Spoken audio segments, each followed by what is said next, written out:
భారతదేశం మొత్తం మీద బాగానే నచ్చినాయి మాకు. ఆ, ఈ ఆర్థిక మంత్రి నిర్మలా సీతారామన్ బాగానే చేశారు. ఓకే. బాగానే ఉంది. వాళ్ళకు ఎక్కువ అంటే వాళ్ళు సాధించుకున్నారు, ఆ రాష్ట్రం సాధించుకుంది.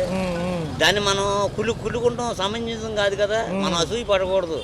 వాళ్ళు పిఎంలు ఎలా తెచ్చుకుని సీఎంలు ఎలా తెచ్చుకుని మనం కూడా అలా తెచ్చుకోవాలి. మరి మాజీ నాయకుల పైన దాడి, పద్మనాభం గారి పైన దాడి అది అంటే కరెక్ట్ కాదుగా. అది ఓటమనే సహజం. దాన్ని వాళ్ళు శత్రువులేం కాదు, అలా దాడి చేయడం కరెక్ట్ కాదు.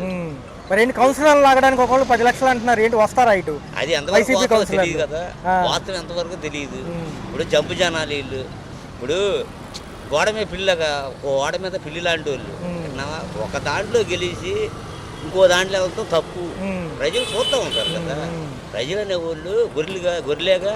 మీ దృష్టిలో 5 సంవత్సరాల గొర్రెలే.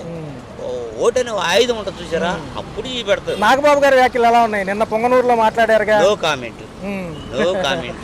తక్కువకు పడిపోతారు, ఇంకా ఒక సీటే వస్తుంది అంటున్నారు. ఎవరికండి? ఇది వీళ్ళకంట, వైసీపీకి. ఎలాగవుతుందండి? ఇది డెమోక్రసీ, ప్రజాస్వామ్యం.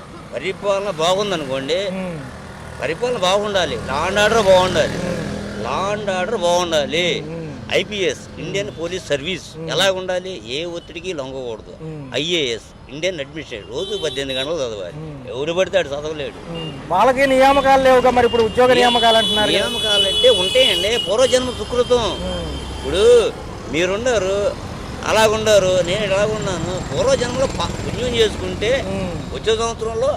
వచ్చే జన్మలో అలా ఉంటది. రాష్ట్రం ఎలా ఉంటుంది 4 ఏళ్లలో? జమిలీ ఎన్నికలు వచ్చి మళ్ళీ పాత ప్రభుత్వాలు జమిలీ ఎన్నికలు కొత్త కాదు కదండి, అంతకుముందు రాలేదే అండి. 57 ఉండే. ఇప్పుడు పుట్టలేదంటే నేను గాంధీ గారు నేను చూడలేదు. మా తాత నేను చూడలేదు, లేడు అంటామేంటి? మా తాత నేను చూడలా, లేడు అంటామేంటి? దేవుడు ఉన్నాడు, దేవుని చూడలేదు, లేడు అంటామేంటి? గాలి కనపడినందుకు లేదంటావా? జమిలీ ఎన్నికలు 56లో జరిగినాయి కదా, ఇదే కొత్త ఏం కాదు కదా. జమిలీ ఎన్నికలు అంతకుముందు జరిగినాయి.